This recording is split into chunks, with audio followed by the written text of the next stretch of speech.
Adiala jail पहुंच चुकी हैं। यही रुकने अडियाला जेल पहुंच गए हैं। और आप देख सकते हैं इस वक्त सिक्योरिटी की सूरत हाल। ये इस वक्त आप देख सकते हैं बुशरा बीबी अडियाला जेल पहुंच चुकी हैं और ये मनाजिर हम आपको दिखा रहे हैं अडियाला जेल के बाहर के।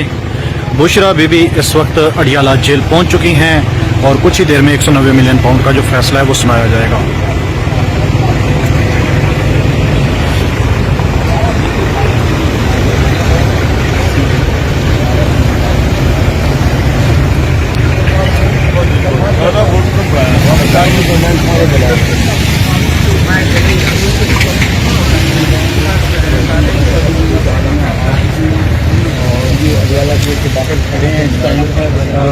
ये आप देख सकते हैं बुशरा बीबी अडियाला जेल पहुंच चुकी हैं। ये आप इस वक्त देख सकते हैं अडियाला जेल के मनाज़िर। ये अडियाला जेल के बाहर के मनाज़िर इस टाइम देख रहे हैं। बुशरा बीबी की गाड़ी में काफिला है और संदीपुल अडियाला जेल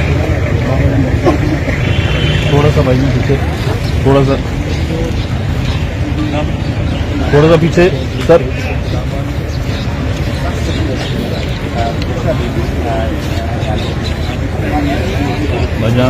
भाईजान